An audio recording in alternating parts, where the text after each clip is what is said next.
पृथ्वी पे एक ऐसा समय आता है जब नेचुरल डिजास्टर्स और मैन मेड डिजास्टर्स इतने ज्यादा बढ़ जाते हैं कि इंसानों का पृथ्वी पे रहना मुश्किल होने लगता है। तो इंसान वही करते हैं जो वो हमेशा से करते आए हैं, सर्वाइवल के लिए अपनी परेशानियों से दूर भागना। मंगल को कॉलोनाइज किया जाता है और बचे कुचे इंसानों को एक लग्जरी स्पेसशिप में बैठा के पृथ्वी से मंगल तक का सफर शुरू होता है। इस शिप का नाम है अन्यारा, जिसकी जर्नी शुरू होने के कुछ ही देर बाद अंतरिक्ष में तैरता इंसानी कबाड़ इस शिप के रिएक्टर सेक्शन से टकरा जाता है, जिसकी वजह से अन्यारा अपने रास्ते से भटक जाती है और फ्यूल सेक्शन में आग फैलने लगती है, जिसकी वजह से पूरी शिप एक्सप्लोड हो जाती। तो मजबूरी में क्रू सारे फ्यूल को ही इजेक्ट कर देते हैं। तो अब ये अपने रास्ते से भटक चुके हैं और इनके पास रास्ते पे वापस आने लायक फ्यूल भी नहीं है। पायलट सभी लोगों को शांत करने की कोशिश करता है कि डरो मत, आई नो हमें 3 हफ्तों में मार्स पहुंच जाना चाहिए था, बट अब ऐसी कंडीशन में एक सेलेस्टियल बॉडी की ग्रेविटी ही हमको हमारे रास्ते पे सेट कर सकती है, जिस बॉडी तक पहुंचने के लिए अन्यारा को 2 साल भी लग सकते हैं। Which sounds a lot until I tell you कि पायलट झूठ बोल रहा है। क्रू में एक एस्ट्रोनॉमर भी है जो जानती है ये लोग मार्स कभी नहीं पहुंचने वाले, क्योंकि जिस डायरेक्शन में अन्यारा भटक चुकी है उस डायरेक्शन में 2 साल छोड़ो लाखों सालों तक ट्रेवल करने पर भी एक भी सेलेस्टियल बॉडी नहीं मिलने वाली। पायलट ने ये झूठी उम्मीद शायद इसीलिए दिखाई होगी ताकि लोग पैनिक होके एक दूसरे को चोट न पहुंचाने लगे, सभी लोग इमोशनली स्टेबल रहे और खाने को प्रॉपरली मैनेज करे, बिकॉज अब ये जितना भी समय जिंदा रहेंगे एल्गी बेस्ड फूड ही कंज्यूम करेंगे। ऑल्सो मुझे ये भी लगता है कि पायलट ने इस पॉइंट पे एक पॉलिटिकल हायरार्की सेटअप कर दी थी। एनीवेज, लोगों ने खुद को ऑक्यूपाई रखने के लिए रैंडम चीजें करनी शुरू कर दी, लाइक डांसिंग, सिंगिंग वगैरह। बट एक चीज सभी पैसेंजर्स के बीच सबसे ज्यादा फेमस होने लगी थी, मीमा। ये एक ऐसी डिवाइस थी जो इंसानों के थॉट्स को पढ़ के उनको उन्हीं के अकॉर्डिंग पृथ्वी के सुंदर सपने दिखाती थी, जिससे सभी लोगों का स्ट्रेस काफी अच्छे से मैनेज हो रहा था। इस डिवाइस को बनाया था एमआर ने, जो ये चीज नोटिस कर लेती है कि मीमा अपनी कैपेसिटी से ज्यादा लोगों को मैनेज कर करके ओवरवेल्म होती जा रही है। एमआर अपने हेड पायलट से असिस्टेंट्स की रिक्वेस्ट करती है ताकि मीमा को अच्छे से मैनेज किया जा सके और उसे रेस्ट मिल सके, लेकिन पायलट मना कर देता है और मीमा को जैसी चल रही थी वैसी ही चलाने को कहता है, which turns out to be carelessness, because मीमा इतने सारे नेगेटिव थॉट्स रखने वाले लोगों को सुंदर नजारे दिखा दिखा कर खुद डिप्रेस हो चुकी थी। एंड फाइनली मीमा सेल्फ डिस्ट्रक्ट हो जाती है, जिसके बाद जैसे जैसे समय बीतने लगता है लोग कल्ट एक्टिविटीज में इंक्लूड होना शुरू होते हैं और जो लोग उम्मीद खो चुके हैं वो लोग अपनी जान लेने लगते हैं। ऐसे भी लोग थे जो सोसाइटी मैनेज करने की कोशिश कर रहे थे, इस शिप को एक छोटे टाउन की तरह बनाकर, जहां एमआर बच्चों को पढ़ा रही थी ताकि आने वाले समय में वो शिप को हैंडल कर सके। एनीवेज, एट दिस पॉइंट सालों तक अंतरिक्ष में भटकने के बाद एस्ट्रोनॉमर को स्पेस में एक आर्टिफिशियल ऑब्जेक्ट नजर आता है जो दूर से देखने में फ्यूल कंटेनर जैसा लग रहा था। 1 साल लगता है अन्यारा को इस ऑब्जेक्ट तक पहुंचने के लिए, और जब इसे रिट्रीव करके एग्जामिन किया जाता है तो ये किसी अनजान एलिमेंट का निकलता है, जो एलिमेंट हमारे पीरियोडिक टेबल में एग्जिस्ट ही नहीं करता, जिसका मतलब ये जो कुछ भी है इंसानों ने तो नहीं बनाया और ना ही ये कोई फ्यूल है। नॉर्मल कंडीशन में कोई नया एलिमेंट मिलना could be revolutionary, but at this point ये एलियन एलिमेंट किसी कबाड़ जितना कीमती है, जिसका मतलब ये अभी भी अपनी दिशा नहीं बदल सकते। और क्योंकि इस पायलट ने सभी लोगों को वापस जाने के सपने दिखा के उनकी उम्मीद जगा दी थी, जिस उम्मीद का बेस एक कचरा निकला, तो अब सभी लोग होपलेस हो चुके हैं। एंड अगेन और ज्यादा कल्ट्स बनते हैं, mass self killing, cosmic accidents, hedonistic cults, और 10 साल बाद बस कुछ ही लोग जिंदा बचे हैं जो अंदर से ऑलमोस्ट गिव अप कर ही चुके हैं। एंड देन 24 साल बाद ऑलमोस्ट हर कोई मर चुका है, शिप के मैकेनिज्म में मैनेज करने वाला कोई नहीं है, तो इलेक्ट्रिकल सप्लाई भी मोस्टली ठप पड़ चुकी है। लेकिन अभी भी एक आखिरी ग्रुप जिंदा बचा है, एक कल्ट जो शायद अपने आप को आग लगाने वाले हैं एज अ रिचुअल, जिनके मरने के बाद इस शिप में कोई भी जिंदा इंसान नहीं बचेगा। 59,81,407 ईयर्स लेटर ये शिप लायरा कॉन्स्टलेशन में पहुंच चुकी है, पृथ्वी से 25 लाइट ईयर्स दूर। शिप ने समय की मार झेली है, आर्टिफिशियल ग्रेविटी बंद हो चुकी है, लाखों सालों में काफी स्पेस डिब्रिस वाले एक्सीडेंट्स हुए होंगे, तो ऑब्वियसली शिप की प्रोटेक्टिव लेयर और शीशे टूटने की वजह से एयर प्रेशर खत्म हो चुका है, और जिस एरिया में हमने आखिरी बार कल्ट को देखा था वहाँ बस उनकी राख, हड्डियां और जीरो ग्रेविटी में तैरता कचरा बचा है। और फाइनली अन्यारा एक अर्थ लाइक प्लेनेट पे पहुंच चुकी है, या मे बी एक एस्टेरॉइड की तरह इस प्लेनेट के बगल से होते हुए निकल जाएगी और यहाँ पे मूवी खत्म हो जाती है।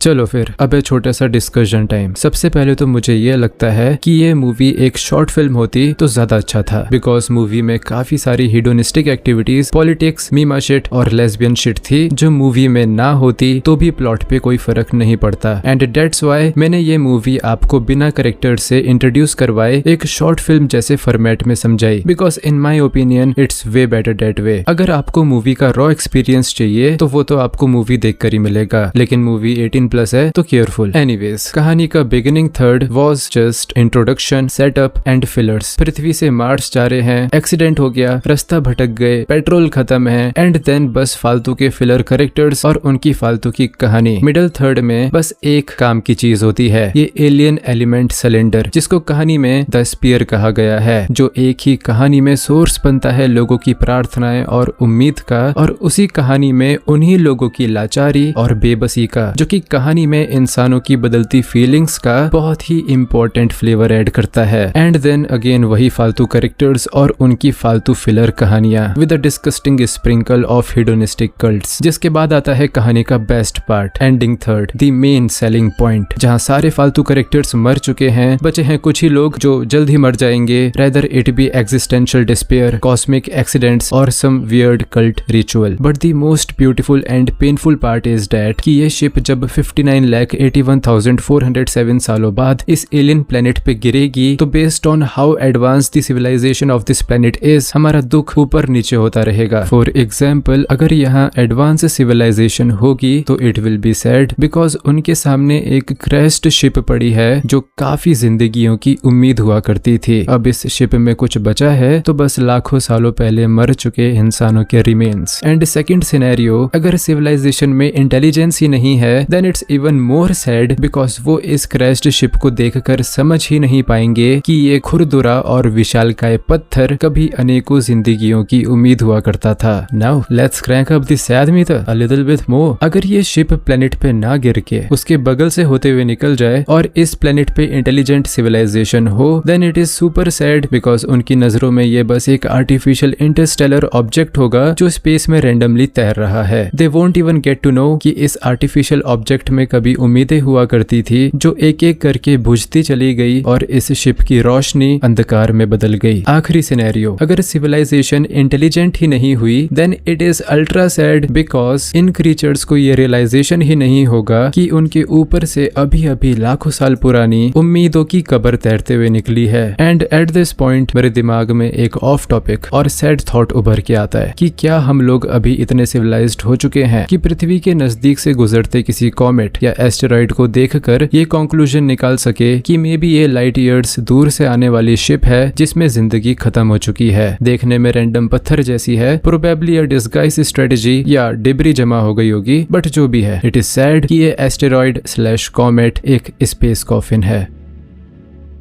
Okay, so that's it for today's video. उम्मीद करता हूँ मेरे विचार आप सभी को भली भांति समझ में आए होंगे। मैं मिलूंगा आपसे अगली वीडियो में एक और दिमाग दुखाने वाले टॉपिक के साथ। धन्यवाद।